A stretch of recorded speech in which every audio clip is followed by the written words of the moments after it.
Yeah.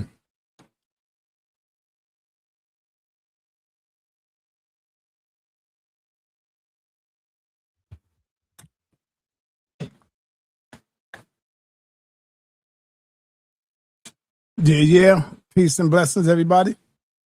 Peace and blessings, everybody. I'm here. So first, let me just say, I'm here to thank y'all. Thank you for helping me help another brother. That's what I told you. I said I'll be right back, y'all. I told you I'll be back, and I'm back. Juju, what it is? Hit the link. Come on up in here, talk to me. Come on up in here. Don't be scared, Juju. Talk to me, man. Come on, let me drop the link for Juju. And like I said, I want to say thank everybody for their participation, for their donations, helping me help another brother. And let me share with you, show you when I come to you and I need y'all help, I'm not here to scam you. I'm gonna keep it real, and I'm gonna show you. Here go the Western Union. That's their number right there, top. That's the Western Union. I just got back. And where is it at? Where's the price at? How much I sent to the brother? The same thing I told you I was going to do. As you can see the date, August the 11th, right there. August the 11th. Let's get some more info up here, because we got to be transparent with our people. All right, and here's the receipt and all of that. So it's stapled to it. So what did you send? I told y'all I needed 200. I needed a little extra to send it, but it was all right. It was good. Brother Yara took care of that. And there's the receipt right there. See it? It cost $2.14 to send it, $14 to send it. And there it is.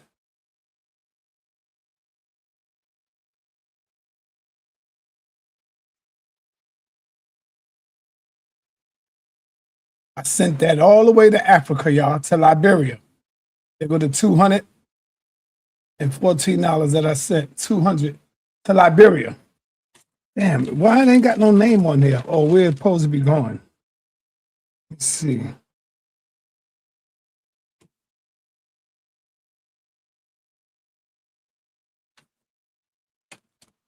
Yeah, I don't see it. But anyway, told y'all what I had to do, and I did it. And I want to thank the people that contribute. You know, 200, that should come like this. And it did. And I ain't going to say I wasn't surprised, but I was kind of surprised. But it came like that. As soon as I asked for it, it came quick. And I appreciate that, you know. And guess what else, y'all? I was able, y'all also treated me to lunch. I was able to get me a hamburger, a hamburger with the leftover change. Look, I ain't lying. I was able to get me a little goddamn hamburger. So thank you to y'all.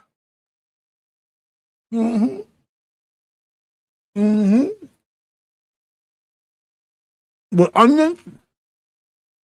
So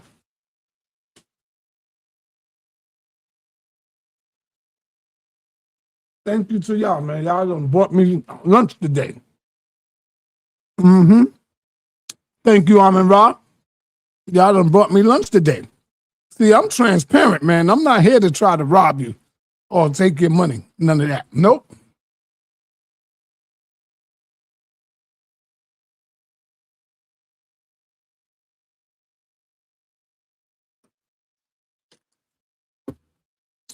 And that's why I always come through for y'all, too. I give y'all free debates. We got a couple of debates coming up. I got Genesis going up against Cosmic 9 on Wednesday. And then I got Yara, Elder Yara. Elder Yara going up against Easy Bands next Wednesday. right? And then we got Unc the God Killer. Unc the God Killer gonna be playing around with these boys, man. The brother that was on the show yesterday, you know, Nupu or something. Unc kept messing up his name. I don't want to mess the brother name up. What's going on, Juju? Doing good. His name Harwin. You talking about Harwin, right? Nah. Oh. Who I'm supposed to be going up against? Oh, I don't know. I thought you couldn't get the name right. Alwyn done. Thought you couldn't get the name right. Alwyn ran for cover. From who? From Chuck Morgan. From Chuck Morgan? Mm-hmm. Unc ain't running from Chuck Morgan. They friends. Nah, he ran. No, they not friends. Yes, they is. You finna. Oh, who friends? Who, Chuck Morgan and Harwin? Chuck Morgan and Unc. What you talking about? Oh, no, I'm talking. You said Harwin. Oh, yeah. Harwin and Unc. They got a love-hate relationship. Mm-hmm. They frenemies. Mm-hmm. Yeah, but Harwin is all right. He's a smart dude. You feel me? Yeah, he is. He is. I told him. With him. Now, how long you been back from Africa? How long you been back from Africa? I got back like 3 weeks ago. 3 weeks ago. Oh, 3 weeks ago. You seem I was there for a month. You seem happy now. How's married life treating you? The married life is great. I have a humble husband.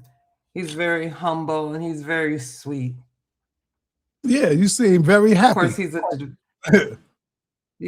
a devout Muslim, so you know he's very devout. Mm-hmm. You feel me? Mm-hmm. He wants to please Allah and he wants to please his wife. So I mean, it works. You know. Now, is it wife or wives? No, he want to please Allah and he want to please his wives or his wife. So the truth about it is, I haven't seen anybody that I know that's married in Gambia who has who practice polygamy. Honestly, I think that's more or less like becoming outdated, like FGM that used to be legal in Gambia. It's now illegal, but you have like some old heads, supposed to be respectable elders, that are trying to force that back in. So. Oh man! You know, a lot of those things don't necessarily have anything to do with Islam, sa.neter. They have to do with, you know, the cultural practices, you know, before or during Islam that wasn't necessarily connected to Islam, you know. So. Yeah, but Juju, you know, we can't allow that to happen. Yeah, but my husband is not polygamous, nor anybody I know who's married is polygamous. I mean, we talked about it. All men is polygamous. All men. Oh yeah, I know. They're naturally polygamous. All right, then. See, there you go. There you go. Yeah, I've heard that. I'm gonna let y'all have it, but that's because that's the natural way of life. When you look at the male, even when you look at the male animals and the male insects, everything, all males are polygamous. Every male. Some female animals are too. Well, we ain't doing that. No. You said the males are, the females are too. I don't know what to tell you. I don't know what to tell you, but I'm just working on these businesses, I got Gambian Airbnb that'll be loading like October and November. And then I have 2 more Airbnbs that'll be loading in the States. So that's what we're working on. Yourself? You doing your own Airbnb? You doing your Airbnb? And what city is this in? So in Gambia, I own the property. It's 2 duplexes, 3 bedroom, 3 bath each. Wow. Here I'm doing arbitrage. So like I will be leasing from someone who owns a property or a house or an apartment, you know, and then I'll just cut them pay every month on top of what I make from Airbnb, which would be my profit.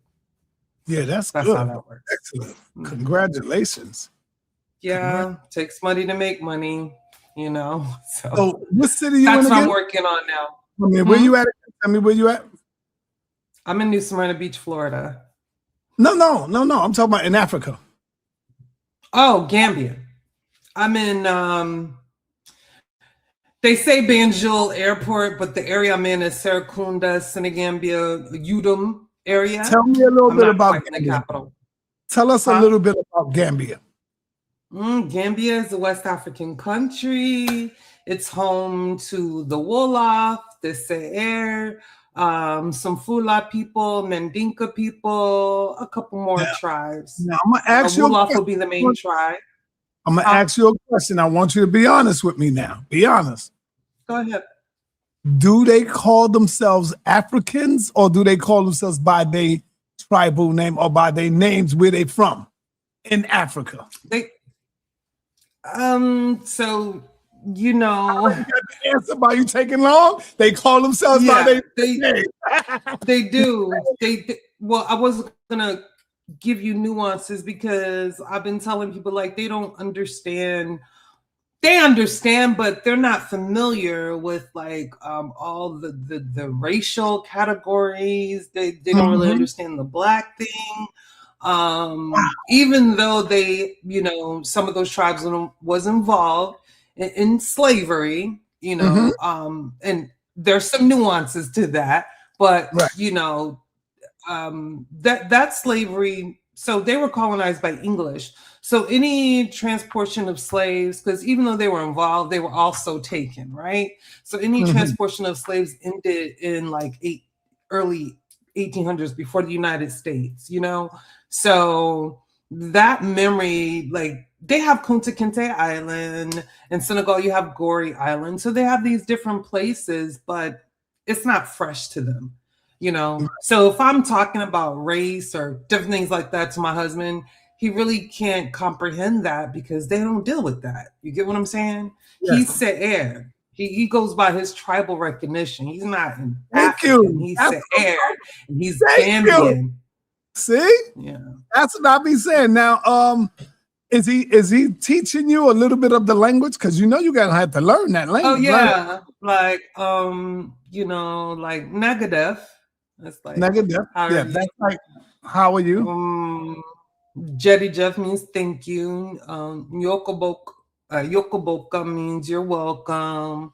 Yokobo. Things like that. What's some other things? What is how I say I love you? I gotta remember that one because I gotta say it to him.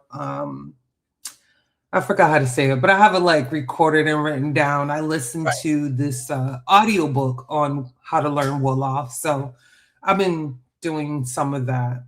Now, It's a very interesting language. how's the women over there? Are they jealous of you, or like she got one of our brothers or something like that? How the women? Um, no, I've had good receptions from everybody. One, my husband is well respected. He used to be Mhm. a police officer and he used to wrestle, you know. Right. So he knows a lot of people and people respect him.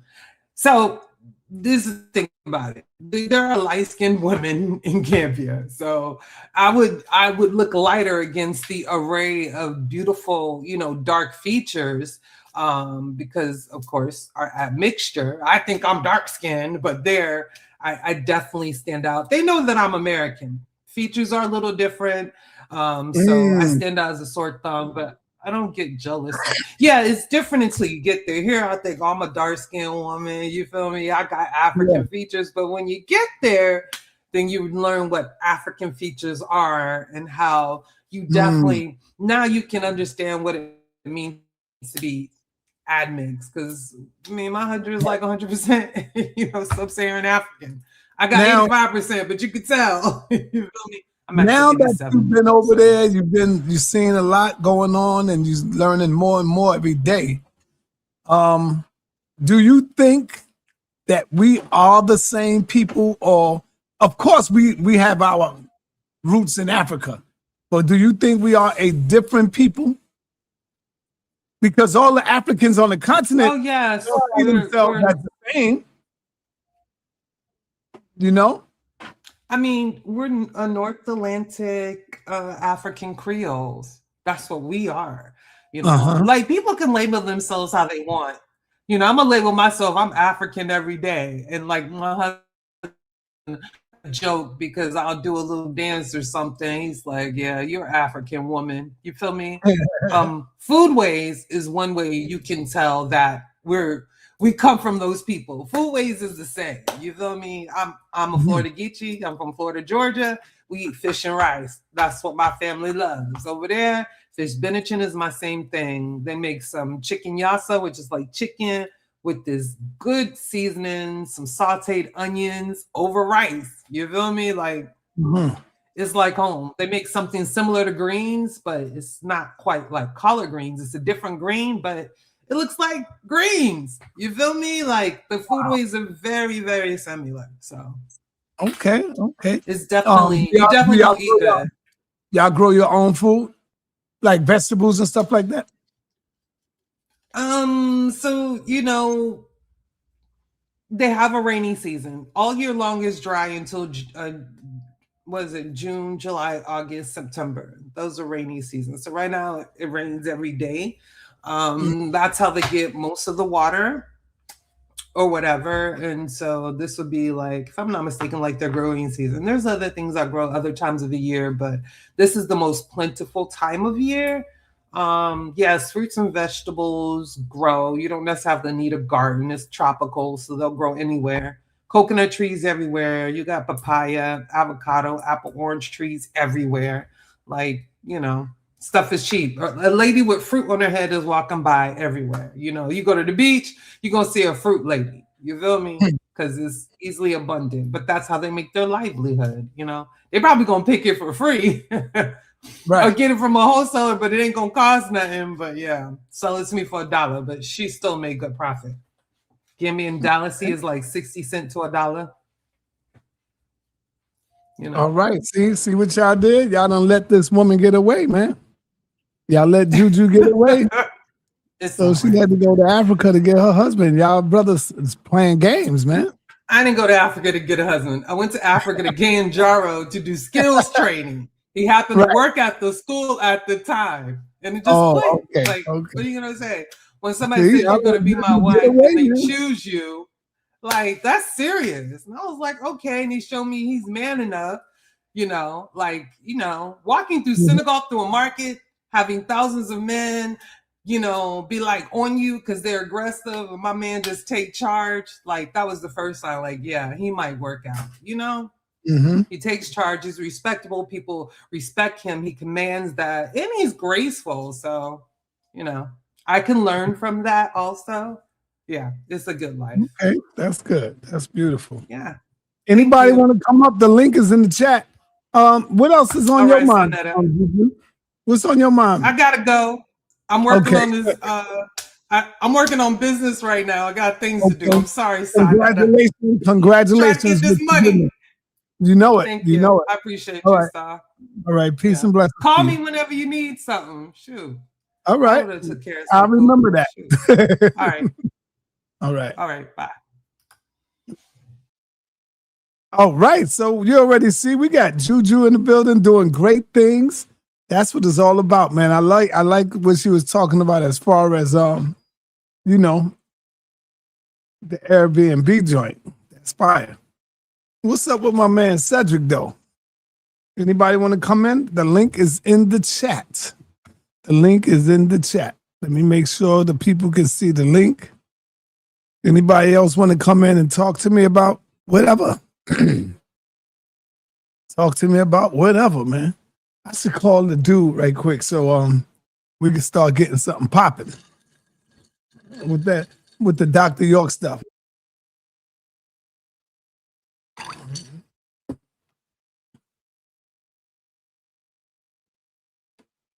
Yo, Asar, brother Sekou said thank you.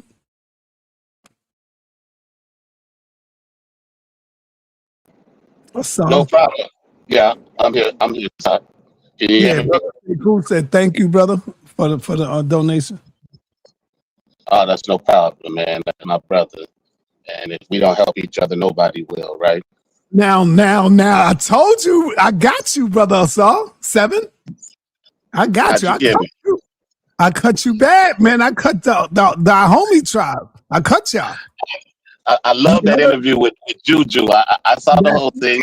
That was amazing. I love Yeah, it. you see how she dropped it because she's over there. So who you think I'm gonna listen to, you or her? I'm listening to Juju. She's saying what I'm saying though. sa.neter, she agrees with me. No, she don't. I'm not saying what you're saying. Hold on. I'm not saying what you're saying. Right. Did you hear the question I asked her? Do they call themselves Africans on the continent? She told you. No, they don't.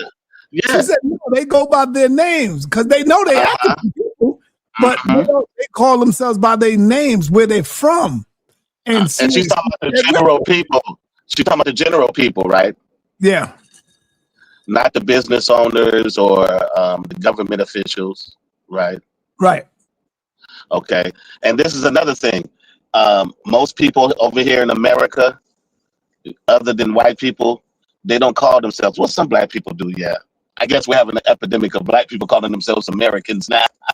Right. But usually they be like, I'm from New York, I'm from California, I'm from Louisiana, I'm from here, baby. Or even when they're in Louisiana, they be like, I'm from Sweetport, I'm from, you know what I'm saying? So they don't say they Americans first. Right. You know what I'm saying? Mm-hmm. So that right there tell you, man. But you have to recognize this, though, when you say I'm African, you telling us you're the continent. You're not a continent. You from the continent of Africa. But so, you know, sa.neter, every human being does that, right? Every human being on the planet refer to themselves by their continent, but only Black Americans don't want to do it.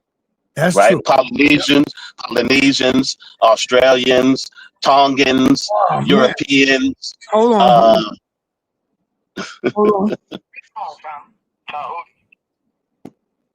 An incarcerated individual at SCI Cole Township. This call is not private. It will be recorded and may be monitored. If you believe this should be a private call, please hang up and follow facility instructions to register this number as a private number. To accept this free call, press 1. To refuse this free call, thank you for using Securus. You may start the conversation now. Peace, brother Tahuti. Sorry about all the other times you've been trying to contact, but you be hitting me up when I be in debates, when I be live. You know how that go. But right now, I want you to know that I got you live. You are on the air. Like right now, I'm live. You see what I'm saying? But it's good that you called me now because I'm not so busy. But anyway, what's going on, brother Tahuti? You know, everything is good. You know, still working on my case.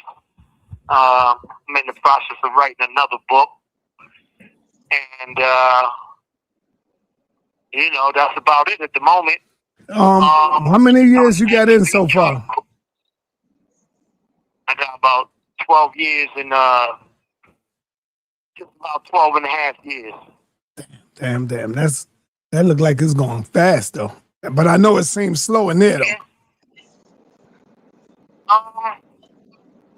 It is what it is. I'll be so fucking busy doing my work, man, that time be moving by. Sometimes I didn't even realize how much time went by. But you know, when you fighting for your freedom, that's just the way it goes. It's, you know, these white folks will put you in here in a heartbeat, and you can be wrongfully convicted, and it'll take you years to get to unravel the shit. Right. So you know that's just the way it is. Yeah, like they got you right now, wrongfully convicted, and now you got to go through all this to try to cut through the red tape.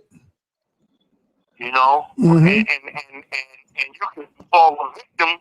Most of these come here and fall a victim that is that they just start doing wrong stuff instead of keeping their mind on my and staying strong. You know, personally, me. I don't got no time to lay down. It's all about fighting for my freedom. Right. You know, and staying spiritually strong. So, you know, that's what I do. Plus, I'm in here teaching. You know, I got the African Senate class up in here. Okay. We got the shit. Yeah, this was one of the first facilities to get sa.neter. So I'm in here, and that was a major accomplishment for me to get that in here. So I do have some brothers in here learning, you know, about their African history and their spirituality. You know, it was a hard battle, but we got it. That's great, man. You know, so Yeah. So is it being treated? Is it being treated like a religion? It is. They have to treat it like religion because even though we don't subscribe to religion, this is our spirituality. So in that context, yes. Okay, so you're good on that. Yeah. Well, the only thing I do need some outside help. I've been trying to get brothers who are spiritually inclined, whether it be Kemetic, Yoruba, whatever, to try to get in contact with me so I can try to get them on the Zoom or even come up here and visit some of these brothers, man. I got a good class about maybe 20, 30 brothers up here, man, that's learning. And what's the name of your organization? It's sa.neter. It's not an organization. Oh, sa.neter. Okay. All right. Yeah. You changing it up in there, man. That's the stuff right there. You know. But now I have a serious question for you, man. You ready for this? Yeah. This gonna let me know where you at, man. I hope you get this answer right. Tahuti. You call yourself Tahuti. Was Tahuti a literal person, or was it a symbol? A call from Pennsylvania State Correctional Institution, Cole Township. This call is subject to recording and monitoring. The context of Tahuti, there's many Tahutis. Right. Now, the Tahuti is actually a universal principle. Okay. This is You the got it. principle of supreme thought. Uh-huh. So supreme thought exists within the universe in many dimensions. So, but any man or woman who invokes that particular energy can become a Tahuti. Right. I got you. Yes. You're right, brother. You're right. You're right. You know, that's been the argument up here. Many Tahudis. That's some. Yeah, there's been a whole fight up here, battle with is it literal or not. Some people, you remember our brother Reggie, right? Dr. Reggie, our brother? I think I don't know personally, but I have a picture up here that you sent me. They did the Kemetic war something. Yeah. Something. Yeah. He was on there. Yeah. Okay. On one of your flyers. Right. Yeah, so a lot of people think that those Neterus are literal, like real people. And we've been trying to tell them, no, those are just symbols, brother. They are symbols. There was no... well, they're more than symbols. They're more than just symbols. They are symbols. We use symbols to represent them, but they are universal principles. They're cosmic forces. Right, okay. But that cosmic force can be literal. You can literally be Tahuti. All right. If you... I got you. Right. I got you. Yes. I agree with you on that. Yeah. And that's why the symbol is always in the human form. Because we represent the highest form energy on this planet. We represent the literal gods. We are the ancestors. I've said this many times before. Okay, another question, man. Another question. Can I ask him about this real quick, about that point? Because I think it's something on the argument that you missed, sa.neter. Ask the brother. Please. I wanted to ask him a good question. Go ahead. Yeah, I want to ask him about the Neter, because we're actually arguing that the Neteru were real to the Kemetic people. He can't hear you. Hold on. Oh, he can't hear me. No, I got to plug you into the thing. Okay. He can't hear you. I ain't got it hooked up. Yeah, you can hear him, but he can't hear you. Okay, my apologies. Right. I got another question for you, Tahuti. And that is, you're no longer teaching that the black woman is God anymore. Is it just the black woman, or is it women in general? Yeah, I got you on that one. We say that the black woman is God because she is the original human being. Not that the black man is not God. We are gods. All of us are gods. But it was important for us to go down that route. It was important for me to hammer that point because of the patriarchal behavior that has crept into the conscious community. Many of these brothers want to be worshipped as opposed to uplifting the black woman. So we had to hammer that point. But now that the point has been hammered, this is probably a household word now. The black woman is God. So now we have to, this is about healing the black woman and bringing her into her rightful place. Her rightful place is that she's a God. That the black man is a God. All right, We are gods. So that's all right. the fact. There you go, 7. Now you can talk to him. 7. Peace. 7. Now you can ask him a question. Okay, peace, brother Tahuti. How you doing? This is 7, brother. It's a pleasure to speak with you. Good. I wanted to ask you something about the net rule because we are having that discussion, and there are a lot of things that's being brought up in the Kemetic community where, we're looking at all the scholars and all of their opinions, and there are some people who differ and there's some people who don't. But we have this word literal that people are debating, right? And this is an English word, right? And when we look at the word literal, we know that the word literal means it is what's either written or said without exaggeration or metaphor, right? But when we look at the word real, because these are English words, we're trying to define what these concepts that these Kemetic people were using. And when you look at the word real has in its definition something that's in existence, something that's not imaginary to people, something that's tangible, something that's concrete. So when I look at the Neteru and how the Kemetic people looked at these forces and energies, right, that you also say were principles and concepts, I agree with all of that. They were more real to them by the definition of what real is than what literal is, because we know there weren't people walking around with hawk heads or cat heads, right? So Right.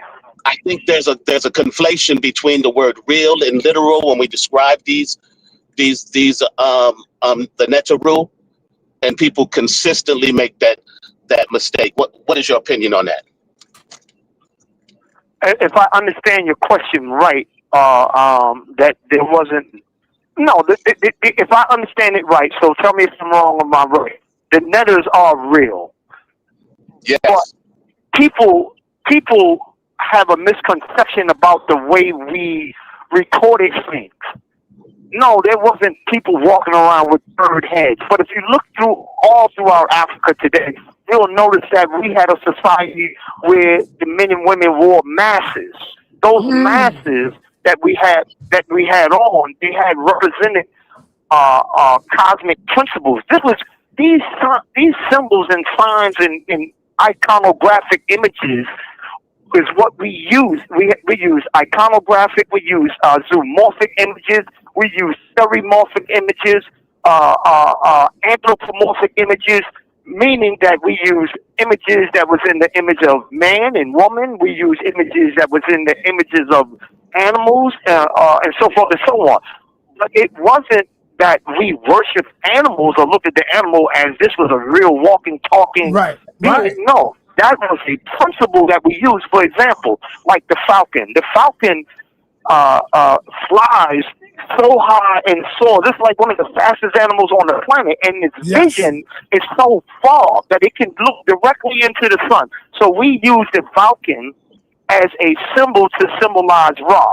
So when the people, even the literal people that didn't have the esoteric information, when they seen the falcon, they recognized the divinity of the falcon, and they said, "Okay, that's Ra." Not that the falcon was Ra, but it represented the knowledge of Ra. Damn, So hey, Tahuti, everywhere we look, yes, I can see you've been studying, brother. You are 1,000% correct on everything you said. Yes, sir. Yes, sir. Bro, he said, Yes, yeah, sir. they are real, but the way you broke it down is the same way, bro. And I just want to close this with I want you to follow me, brother, because my methodology. I want you to follow my methodology because, like I said, these debates and these discussions are people using English words to describe the concepts of these Kemetic people. So when we say that these Neteru are literal, it's being conflated with really what the definition of what real is, because we understand that literal means without metaphor or exaggeration. It is what it's said or it's written to be. So we know that the Neteru are surrounded by metaphor, right? Surrounded by allegory, surrounded by these concepts and principles in these forces. So we can't use the word literal when we're using the English word. And my methodology say the word real more adapts to how they look at the Neteru by everything that you described. Okay. All right. Yeah, I can get with that. Yes. All right, let me go to Asar. We got the comedic squad up in here right now, Tahuti. Let me go to my man Okay. Asar M. Ka. Asar, you got any questions for him, brother? Oh yeah. What's your You remember JPay Tahuti? #1? You remember Tahuti? That's my brother Tahuti. This is Sarim Ka, brother. Man, what's your JPay? Shout your JPay out to us so we can send you some paper. That's first. You know you got to get some. All you got to do is download the JPay from jpay.com, and then you put my name, Nathan Howard, Nathan, Nathan, last name Howard, HOWARD, and the state number is MC-2310. Again, MC-2310. You have one And minute left. that's how you do it. Listen, this is an interesting conversation. I'm about to get cut off. How about I call back in 15 minutes? Will y'all still be on here? Yeah, I'll still be on. All right, so in 15 minutes, I'm going to call back because I want to continue this conversation. No doubt, brother. Let's have All some. right? All right. Hold your questions. I want to hear what you got to say. Yeah. Okay? Yeah. All right, I'm going to call you back in 15 minutes. Peace. Gotcha. Peace. All right, once again, that's our brother Matthew Tahuti, man. You already know what it is. Good. Let me say he beat Wesley Muhammad. I don't care what they was talking about. I thought he beat him. Hey, I'm gonna tell you. Thank you, brother. I'm gonna tell you, Tahuti killed that lecture. The only thing he was off topic though, is he was more of beating down the Nation of Islam than dealing with the topic. What was the topic? Can you remember? Damn. I got the video. Not right off. Yeah, that's a classic. That was a classic. The Hootie was on it. It was a good debate. But yeah, I need to do a lecture. I need to if my computer will act right. I'm about to go buy a new computer too. I need to do a lecture because we're trying to throw literal out the door, but we know that literal was there. But I'm surprised at you, Asad. Well, I think people are conflating the bird head pictures with real people, which is not. You got feedback coming back. You got feedback. Yeah, somebody got like an open. See, that ain't my mic. That's somebody else's. Somebody got an open mic. Peace to my brothers on the panel too. But I think they're conflating like the look of the Neteru with what actually takes place in Kemet. For instance, we talk about the Ka, which is the bull. The bull represents the soul. He also represents the king. But there's also a venerated bull that they deify and respected and loved. And he would go around during about a year or two festival, and then they would let him live his life happily. But that particular bull would get mated often. But they also did this with the alligator. So Sobek would get it as well. Sobek would be put into the Nilometer, fed, all types of stuff like that. And when the inundation rose a certain amount, he could just swim out of there. That's how they judged how much happy would overflow and how much river would be and how much taxes would be and how much wheat would be returned. Yeah, somebody got their mic open. No, that's you. That's you. No, mute me out. Asad, that was you. You gotta mute me out, yo. All right, mute you out. All right, mute me all out. right, hold on. Yeah. All right, Asad, go ahead and talk.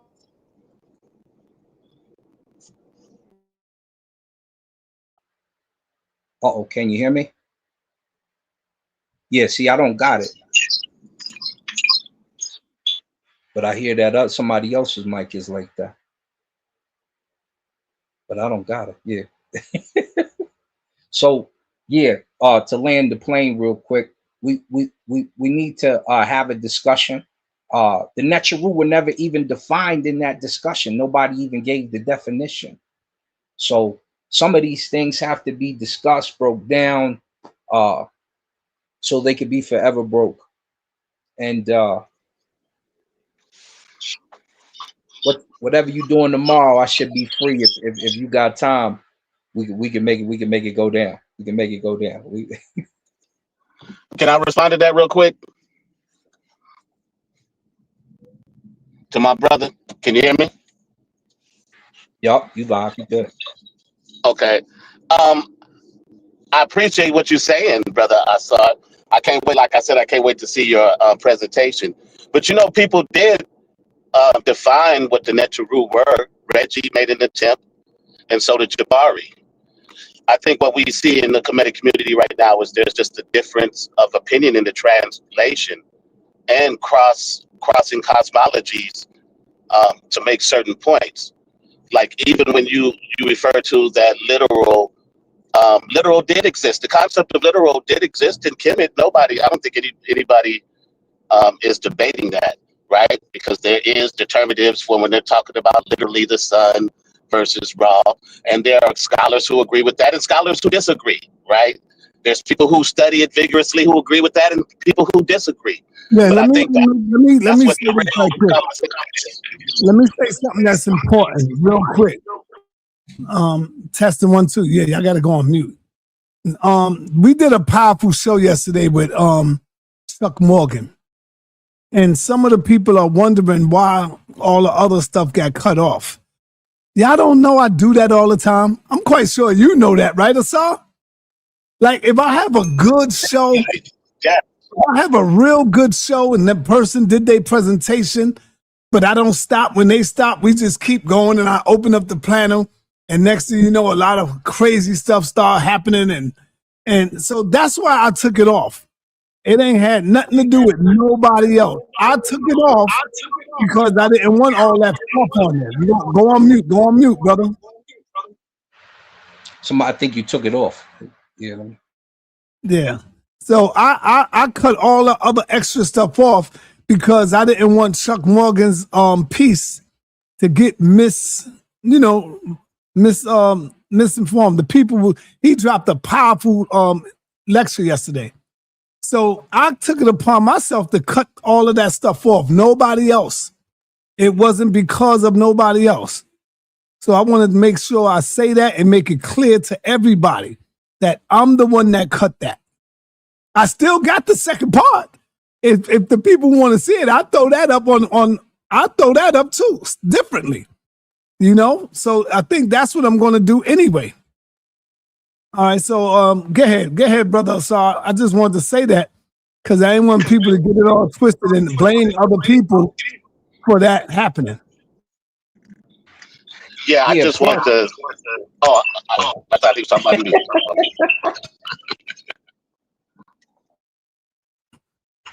I'm glad my name is sa.neter. I'm glad I found the name. I chose a name. I picked a name. I created a name. I'm glad I did that because look, it's so many Asars. It's so many Tahooties. You know what I'm saying? It's so many just a lot. And so it's only one sa.neter, bro. There's only one out here. You know? I love that. Go ahead. Now I met a sister and her name is sa.neter. Her name was sa.neter. Word. I was like, wow, sa.neter? Fine as hell, too. Shout out to sa.neter if you out there. But yeah, that's what's up, man. Let me hear from the brother Michael Ross, man. What up, Mike? What's going on, Saw, man? Peace to the panel. I was coming up here to chop it up with you about how y'all review these debates. How we review them? Yeah, because it seemed like the people who favor one debater, it don't matter what they present, they ride with that debater. And then Right. the people who like Right. the other debater, it don't matter what they present, they ride with that debater. So And that's a good point, brother. And that's why it's hard to really get judges in this game right here. Because the judges you get might be anti-Jabari, anti-Reggie. And, you know, people going to go with who they like and not the information. And that's the problem. That's why I stopped putting up the polls. You see what I'm saying? That's why I don't even do that no more. I just look at the comments and read the comments and see what happens. So I want to ask you, what should be the standard of review for these debates, and so you can eliminate the bias, so you don't have that. Now, that's a good one. But what we will have to do is the people don't want to spend money, and what I mean by that is you need people like the elders to come in and step in, and I could send them the video and say, "Yo, I need you to tell me what you think. Watch this video." But they're gonna need a donation. You know what I'm saying? Just to sit down and take their time to watch it. Not a lot of money, but if we give them a little donation and something like we raise $100, and we all can do that and say, "Yo, here's $100 for you, $100 for you, $100 for you." That's not a lot when it comes to us giving $20, $10 here, 10. You know, if everybody participate, we could get a real how you say it? People to come in and judge the debate. Yeah. We can get real. Can I say something real quick about this, sa.neter? Because you do have a history, and I don't want it to be. I don't want the history and the intelligence of your platform, and it's one of the most fair-minded platforms, because everyone that you have debate, especially recently, has been allowed to come on your show and we go over their information, right? I mean, to be real, the Jabari and Reggie debate has been looked over by like a fine thin comb, as they would say, right? I mean, we've looked at every piece of the sources. It's been vetted by Reggie, by Unc, by Jabari, by a host of people have vetted this. And through that, it's just like scholarship. There becomes a consensus. That's the only way that you can fairly adjust this. Is when you see the people who fairly look at the information, you'll be able to recognize them, because they won't discount if there was something that was missing here, or if the organization wasn't there. You'll be able to see that, and your show shows that. But Unc is biased as hell, and I ain't gonna lie, sa.neter is biased as hell. sa.neter is biased as hell. Do we see that? Huh? Say that again? But then you'll see people who judge it fairly, brother. Yeah, both ways. yeah. You'll see them. I'm biased as hell. I'm biased as hell. Reggie, all of these cats are biased, man, and I include myself. So that's why I don't like to judge it. I just say, "Oh, it's a draw." It's just a draw to me. You know what I'm biased to, sa.neter? Hold on. And then if I pick somebody as a winner, I'm losing friendship with the ex person. You know what I'm saying? It's crazy. That's the biggest issue, because if you judge it by the information, or you get people to judge it by the information, your friends are going to be upset because they're not going to trust the person. I mean, we have people in here who literally debate against scholars. You bring Andre Browder up here, and people are preparing their arguments for a scholar to prove him wrong. Yeah. That's why I'm saying. That's why I'm saying it needs to be a standard of review. So if it's a standard of review, I agree. These people couldn't get mad if they're not announced the winner, because when you have these debates, it's like an intelligent battleground. I'm gonna tell there should be a winner and a loser, so we can raise the consciousness of the community. I agree, and you know what? I think I got the 3 people, if they got the time to be the judges. No, you about to mess it up now, so. No, I'm not. I'm gonna tell you right now. You about to mess it up. I'm gonna tell you right now. Yeah, you're gonna mess it up. But certain people, like if I'm getting the bait, I wouldn't use these right here. How you about to mess it up though, huh? No, listen, hold up. Miss Tiffany, because I would shoot them the video and had them watch it. It's pseudo killer, yo. So what? She's not going. She's not going. Be quiet. Very particular about who. Yo, hold on, y'all. Miss Tiffany, Juju, and Nepal. Them three right there. Nepal is not biased by a long shot. I'm telling you, man. Yeah, Why that's you not shaking true. your head? We all biased, sa.neter. That's not the point. I tell you, let me make this statement here. I just don't appreciate that our community don't recognize a tested commodity in the community that have been doing debates on time on the same level as the experts have been. Y'all faking this, acting like you gotta have a chosen winner. That's not true. The people get to pick the winner.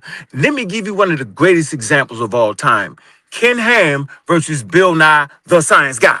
There was no judges there. They had to debate the same way sa.neter TV had debates. And you hear nobody talking about that, though. I'm going to say this one more time for the people that ride the slow bus to work and get off real slow and fall down the steps. Ken Ham, right? Ken Ham and Bill Nye, the Science Guy. It was a sa.neter debate. If you'd put sa.neter TV on that joint, you wouldn't have known the difference. People arguing and fought on that debate for years. They still fighting. That's why I love that. We still fighting over Reggie and Jabari. That's why we do it. It's called content and it's allowing the people to speak. We don't need no daggone judges who pseudo. So how many times would I have lost the flat earth? Yo, you know, niggas voted against me losing the flat earth debate. Niggas voted against me losing the evolution. Really? Do you think I get mad? Nope, not at all. Let the people speak is a barometer to how ignorant they are on said subjects. I don't have a problem with it. Okay. That's why Jabari is a consensus. Go ahead. I saw him call. I saw 7. I was trying. I saw. What's up, man? Where you at? Saw 7. He calling you. Oh, Hey, you talking to me? so Okay. yeah, I tried, but go ahead. I didn't hear you, brother. There was some interference. Somebody was trying to call me. Somebody What did you said, say? damn, Greg said Miss Tiffany is biased. A little bit. I've never seen Miss Tiffany be biased. Right. She do a great Yeah, job. But I've seen her be biased, man. that's not true. But she's not going for the flat earth. She ain't going for the It stuff y'all depends. want her to go for. She's very intelligent, I would man. say it depends on the debate. Like sa.neter say, the judges should depend on the debate, should depend on the Why person. do we need judges though? Because I Why? You think take money out of the debater's pocket. You got to pay them. no, because you got people that come up here, and I'm going to say people like yourself, Unc, will proclaim somebody to be a champion, and it's clear when we know it's a glazing section and there's some bias there. Not some, a big slice of pie of bias. You know what I'm saying? So Yeah, but y'all. if Yeah, I got you, bro. hold on. So when we see these shows, we able to people gonna say, well, Reggie won and well, Jabari won. But if there's a standard that has to be met, regardless of what anybody says, then there's a real clear winner. And I agree with what the brother said. Okay, so what's the standard? My standard is encyclopedias of traditional African spirituality. There are plenty of them. My standard is Wikipedia. My standard is Britannica Encyclopedia. And you can find everything that Reggie said in that. So at the end of the day, somebody is capping. You need Somebody is discussion about hold on. Let me just say this. I'm trying to let you know that my standard is always based off of legitimate sources. And legitimate sources clearly say that at times Africans thought things was literal in their world, and sometimes they didn't. It clearly says that. So anybody that says that no, it never was literal, they can't support that. That's that. So I'm choosing off of that. That's the I fact. disagree with that. That's the No, fact. I listen, but Asar, you was talking while I was talking. I wasn't going long. That's the I'm fact. simply saying that traditional. All right. All right, I gotta let you go. You can stay there. But you know, you and Tahuti had an argument Incarcerated last individual time. at SCI Man, we was cool last time we talked. Remember? will be recorded and may be monitored. Boy, you see something? You getting old, yo. Tahuti got it right. Facility Tahuti got it right to when it register comes this number as a to private. What Tahuti say? Press 1 to Ask him the question. Thank you for using Securus. You may start the conversation now. Yeah, Tahuti. What up, brother? Okay, great. Yeah, I would like to put the brother back on. Let me hear what he had. Assad, yeah. you there? Yeah, I'm still here. Go ahead. In the top, brother Jehudi. Uh, Hit me if you need somebody in there for sure. We can definitely do some classes over the phone. And then also what, like I was telling them, I believe we're conflating the bird head person or the dog head person. When they talk about real, and you get a gentleman like Teddy or Pepe that says, I rule Ta, I rule Gebeb. He's telling you he rules Gebeb. I rule the earth. I rule the land. This is a literal statement, and it's a real statement, and it's a documented statement. And you get several statements like that. So even with the solar religion, which a lot of the non-practitioners, they like to hop on as if they got the information. But if I ask one of them right now to quote the Dihatep Nesu, they can't even do it. They can't do it. They got to go look it up. So when we talk about literal, yeah, we have to let them know and understand that they thought that the earth was Geb. They thought that the sun was Ra, and the mythos are based off of the happenings in nature. That's a great point. yes, this is all true. Are you familiar with the before the pre-dynastic era, the era of the gods? Are you familiar with that era? Yeah, 00. Yes, sir. Naphtaliah and 00 dynasty. Saying that the gods are also, if you understand the concept of avatar, you understand that the gods and goddesses walk the earth. They walk the earth in human form. Correct. Now, not in the form of, again, we know that Tahuti bring a mask. We know that Ra's wearing the falcon mask. Mm-hmm. But the gods and goddesses walk the earth because they walk the earth in us.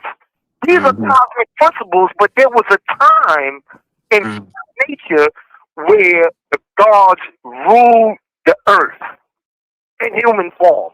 Do you agree with that? I disagree. And please let me respond to that.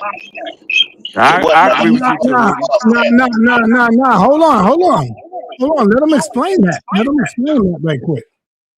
Assad, you got to stay on mute because you got mad feedback. What do you mean by what you just said, Tahuti? Pennsylvania State Correctional So what I'm Institution, saying Cole is that Township.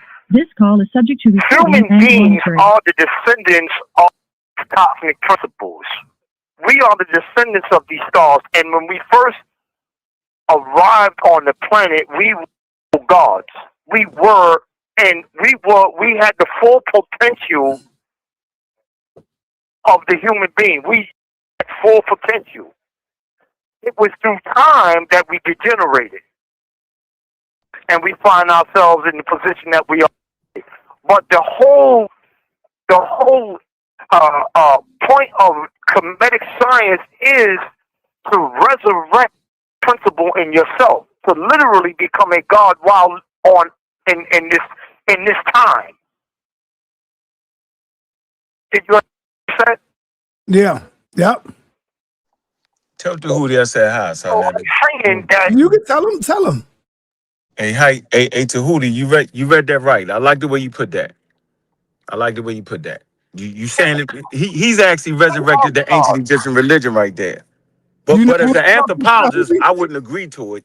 But he's reading it right. He's saying what the Egyptians thought. Tahuti, you know who's speaking? is this Unc? Yeah. That's a good job right there, bro. Okay, I see you reading. Good job. Peace, brother. Peace. Yes. Good job. Now, as an anthropologist, I wouldn't believe that. But the way you're reading it is how the Egyptians started. You're correcting that. And that's all I've been trying to tell these Negro pins, bro. Appreciate that, though. Yeah, because what the anthropologists are saying is that was mythology. I'm saying no. Man, there you go, boy. We are the literal gods. It wasn't mythology. the era of the gods, that time period. No, that's not true. We are those gods that, Pennsylvania into State this Institution, time we have Cole Township. degenerated This from call is subject to our recording God and self. monitoring. Yeah. Yeah, I like that, Tahuti. I can accept everything you're saying. I like the way you said it. To the anthropologists, they call it mythology because they scientifically can't prove it, but that's not the argument. The argument is, did the Egyptians themselves construct their religion based off of what you said? And I'm saying absolutely yes. Appreciate that, yo. That's good study right there, bro. I wanna respond because you asked. There's a text in the pyramid text. It tells us, it says, I eat, I sleep, I drink, I copulate, I make love, I am a nature through and through. He telling you what it is right there. There is no conjecture. That's the pyramid text. So they already let you know. I've always told people they conflate what God is because that's not what God is. It never was that. Y'all done transformed it to something different. You have an African mind, you would know better. Look, Sa like, hell nah. But that's the fact, Sa. That's why I said it's about time I do a presentation on here, family, so we can get it in. Yeah, that's real. Greeks who injected this this spooky God concept. It was Greeks who injected that. That's not an African concept. We always knew who God was. Yeah. Can I respond? Can I respond real quick? Because I think when we need to focus on this. Hold on. I need everybody to hold on. Tahuti ain't got that much time. I would rather hear Tahuti speak, man. He ain't got that much time to speak with us. Okay. So yes, it was actually the Greeks who invented this concept that God is in some far off universe or space or non-space that is aloof from the human being. That's some spiritless or some spirit floating somewhere else. But that's not an African concept at all. So I'm literally saying that yes, the netters are cosmetic principles. Say that again, Tahuti. Say that again. The netters are cosmic principles that are literal and real. Thank you. They are through and through. Woo! You cannot separate them from their physical form to their boom form. Woo! That's it. Degrees of temperature. It's like hot and cold. Sound like Jabari there, boy. No, it don't. No, it don't. You can't. That sounds like nothing Jabari saying. Yeah, I don't know nothing what Jabari said. You gotta stop that, song. Jabari said they are real, but not literal. And Okay, well, right. He That just ain't what said they are Tahuti just both, said. though. that is what Tahuti just said. No, that's not what Who I'm said they saying. both? No, that's not what I'm saying. What you saying, I'm saying Tahuti? that the netters are literal and real. Thank you, Tahuti. They are Appreciate both, sa.neter. You out your mind, bro. He's wrong. They are not. Sound like a sorry. And if I get a chance to speak, Recorded the netters in human form. When you're looking at the netters in human form, it's a reflection of yourself. Tahuti, you wrong on this part, my So brother. all of those. Hold on. Let me go further. All of the netters are part of yourself. That's yourself, so they are real and literal. No, you're wrong. You're wrong. Tahuti, you're wrong, brother. he's definitely wrong. No, you're not wrong, Tahuti. Tahuti, you know something that ain't never read an Egyptian book in his life. Hold on. Go ahead, Seven Asad. Break it down, brother. Yeah, see, this is the cap right here. Everybody up here is very intelligent, but this is how what don't separate the Comedics from the Christians and the Abrahamic believers. Everybody want to interpretate a word or the concept of a word. When we went over the definition of what literal is, the Neteru are literally surrounded by metaphor, allegory. Even when you're talking about a literal person, they're still surrounded by veneration, by symbolism. They still, even in them embodying that Neteru. You guys are up here capping because we understand that the word literal means without exaggeration or Right. metaphor, but you guys keep talking around it, like you're not conflating it with the word real, and you can't talk around it, right? My method is so solid that the definition of real actually fits what you guys keep describing. Yep. You admit that the iconography, that the metaphor, that all of the symbolism that surrounds the Neteru, you admit to that. But then when it comes to a literal bull or a literal person, and you talk about veneration, you talk about symbolism, you say, well, that still means it's literal. When we know that the Kemetic people also had conversations and had different ways of talking about the sun or the wind or the land, separate from the Neteru. So I think it's a big cap that people are on here trying to say that they're both. You're conflating what real is with the word literal because these are two English words. You can't get around it. I'll land my plane. Well, okay. So what up? See, this is what I'm saying. Okay, I understand what you're saying, and I don't think that we're saying two different things. What I am literally saying is that when you, the term is called nihash. When you become realized, when you realize and resurrect the divinity that is within yourself, you are literally manifesting these cosmic principles in your human form. Therefore,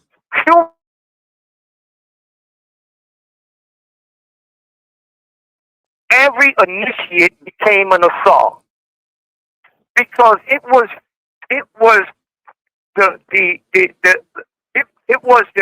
the mission of the initiate to resurrect the Asar in himself and literally become the Asar on earth. Watch this, Tahuti. Let me make you understand and let me make it clear. The Asar, the one in the story that got chopped up 14 pieces. You following me? Yes. Was that a literal person? Yes or no? In that context of the story, no. That's what we're talking about. The story is a metaphor. Stop. That's what we're talking about. That's a neter.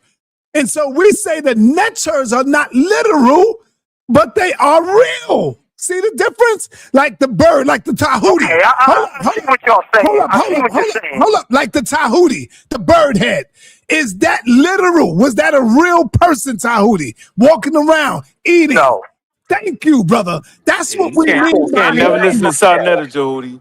Yeah, Jody sa.neter ain't never read a book on you. Listen to me, Tahuti. Don't let Unc, because Unc just got beat up by one person. One man beat Unc up. But go ahead, Tahuti, finish off. Not in that context. Right. Thank you. That's what we're talking about. Not in that context. Slick. Nah, that ain't what we talking about. Yeah. Hey, Tahuti, you remember the story? What happened? Remember what happened in the story with the penis? Remember what happened with the penis, yo? Remember in the story? Yeah. That's the only piece they found. And what happened? They didn't find that piece. What you mean? They didn't find it. That's what they found. No, That's the only thing they found. Because it got eaten up by they found it. No, they get the hell out of here. That's how, listen, that's how, look at it. I'm telling you, bro. And that's how Haru was born. I'm trying, come on, yo. No. Oh, okay. I ain't going to. I don't want to do it. I'm gonna let you also think. Right. It's not that they found it on. She fashioned one out of gold. All right, he got one minute. She fashioned one out of noob. Yo, he got 1 minute left. Go ahead, Tahuti. Go ahead, Tahuti. All right, other than that, listen, man, I need you brothers to go out and support my latest book. It's called Unveiling the Supreme Wisdom. This book here will demonstrate. Now, we went over this 1,000 times. I debated with the Nation of Islam, and we tried to make them wrong. After a more thorough analysis of what the most honorable Elijah Muhammad taught, I found out that Elijah secretly was teaching the Kemetic mystery system, disguised under the language of Islam. I agree. Illustrate that in the book, and not only that, I said that I'm offering anyone $5,000 to prove me wrong. The book is called Unveiling the Supreme Wisdom by Nasir Tahuti on Amazon.com. Please support that, man. I need your help. Yes. All right. Come back again whenever you And could. you're going to Tahuti. love to Thank read you it. for using Securus. Okay, will do. Goodbye. All right. Now, real quick, man. I'm surprised that and Herman is a hell of a smart brother, but the stuff that he's doing is just sickening because he knows better. He know what the hell literal means. I might not know what it means, but Harwin damn sure know what literal mean, man. And then Ashe is another smart young brother. And that's why I'm disappointed in these two young brothers here. And definitely Assam Kha.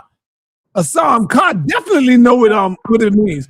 He know damn well that ain't no Assam is a literal man walking around and Aset walking around and my formulating the bird sitting on a saw. And come on, man. Sorry, can I respond after you? Yes, go ahead, man. Listen, Hey, there ain't much. I need to deal with you, yo. Why you lie to the people, yo, on your Hey, show? hold on. Why lie, though, yo? I'm not yelling and screaming. All right, but we're This was wrong. gonna get to that. Let Harwin finish. Let him go. Listen, me and Asar M. Kai is not gonna get up here and disagree with too much because we both read the text and we know what we see. Yeah, y'all Asar, scamming. My man Asar, Assar scamming, man. okay, and Asar M. Kai, you there, brother? Yeah, he here. Let's have a dialogue. Getting Harwin. Getting. Let's have a dialogue, brother. Is the story of Asar, who they're calling Osiris, is that not based on a real person according to the ancient Egyptians and Ethiopians? Yes or no? Uh-oh. Yes, it's based off of that, and not only that, the mythos is different than his life story. So they don't know his life story. They think the only thing that goes on with Asar is his mythos. Yes. So when we talk about a mythos, here's an example of somebody we know existed, because Sar gonna sit and argue with Sar. He not gonna believe that, regardless of what we say, right? So King Tut existed, right, Asar? Let me deal with that first, because I don't want you to go too far. Yes. No, I'm gonna stay right here, Sar. I'm not gonna leave it. Stay right there. Just stop. I'm not gonna leave it. I'm using a Now, real what I person want to prove what I'm I want saying. everybody to see what he just did. Is there a real person that came in the form that's like Asar? No, you're not letting me finish. That's not what I'm doing. No, let me finish, brother. Because I see what you're trying to do. And this is what you did. Because you asked Asar and he said yes. Is there Can a me and person? Asar M. Kai have a dialogue? Brother, you gotta have discipline. Let me finish, bro. That's why I be putting you in the back. That's why I be timing you out. Let me finish. So that's why the brother, I seen what you tried to do. Assam Kha, is there a brother that? Yeah, he's trying to lead him. Yeah, he's trying to lead him. Yeah, that's Assar. That the name was Assar, and he said, yeah. So what? Let me ask you this. Watch this. Was there ever a man by the name of Jesus that existed today that walked the street? Yes. Can we stop? Yeah, that's a bad example. That's a bad example. No, it ain't. Let me finish. No, it ain't. Because y'all keep cutting me off when I'm trying to. I was cut off. I was talking. Go ahead, Howard. Yeah. Like I don't mind you stepping in, but don't mute me. Go ahead. Let's not use all this other stuff. Let's stay in Kemet. Asar M. Kha, was King Tut a person whose body we have right now? Yes. I can answer that. Okay, so now watch this. When you see King Tut depicted sometimes, do you not see him with the head of his actual head and then the body of a lotus flower? Yes. Is that the same King Tut? Yes or no? Yes. And what's happening is the actual King Tut is having a mythos is being created for this actual King Tut. That same thing happened with Asar, according to the Egyptians. God damn, I can't believe you. Let me finish, man. Go on mute right quick. I can't believe you, Harwin. You you cut him off on that though? Why would you cut me off? Because he's wrong. I'm not wrong. You gotta let him be wrong though. Brother, let me finish. The one you're talking about is not literal, bro. The Asar that you're talking about is not literal. The real person that walks the earth, that got blood flowing through his body. That's the literal one, man. How many? Bingo.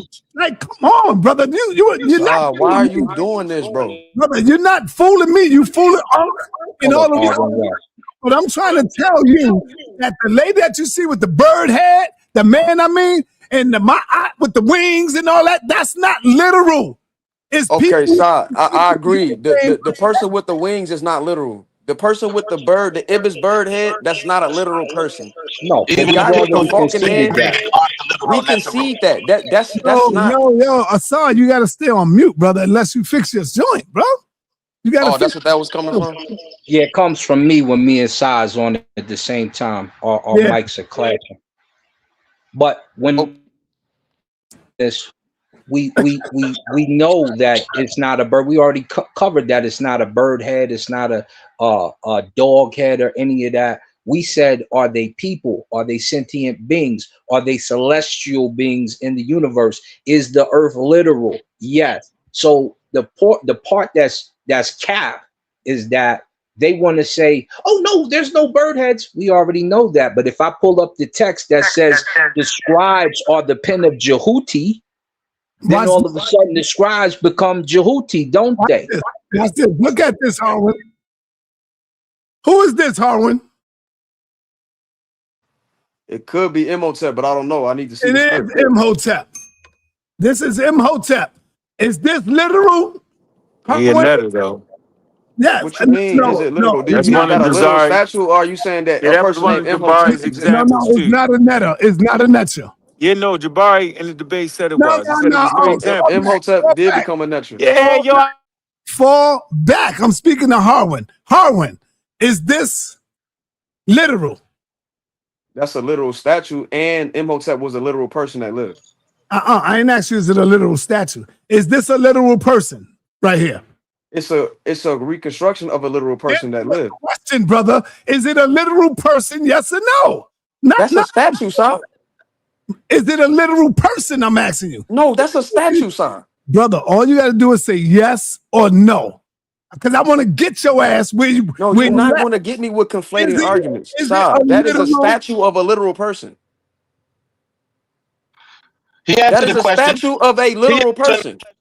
He's saying no. He's just saying it in a different way. No, He- what I'm saying is he- that it's not a statue, little we know that statue is not the actual person, like a picture of That's what he sa.neter. If I brother, did y'all hear what he said? No, listen, son. Exactly. If I took a screenshot of my screen, Brother, I need you to stop unmuting yourself, brother, because I just cut you with a deep wound. Deep wound. I'm trying to tell you, Harwin know that this is not literal. He knows that. And he's trying to confuse the people in the audience to make them think that this is a literal person. This is not literal. Was Imhotep a literal person? Yes. Yes, he was. Notice I said was, because he moved on to the next round. But this statue is not literal, man. It's real. It's a real statue. According to Infudigi, we don't die, we live on. Go ahead. According to Infudigi, we don't die. Hold on. Because Sa cut, and I don't mind being cut off, but Sa, if I took a screenshot of you right now on my phone, because I'm on StreamYard on my phone. Yeah. And I sent this picture to you, would that be literally you, or is that a picture of you? That would be a picture of me. But is that person that is a picture of, is that person literal? Yes or no? I'm gonna be like you. That would be a picture of me. Thank you. So that's a literal. So question. So no, it's ridiculous to ask me, do I think that statue is literally Imhotep? No, that statue is a depiction of an ancestor. The picture is not literal. It is in a context if you ask if it's literary. Because the word literal is also used in literary. The picture is not literal. Do you know what literary is? Like a literary work? That's literature. You hear the word literal in it? It's the root word of it is literal. Yeah. Okay, that's why I seven asar. Can I talk without you jumping in? No. Yeah, because I'm gonna jump in like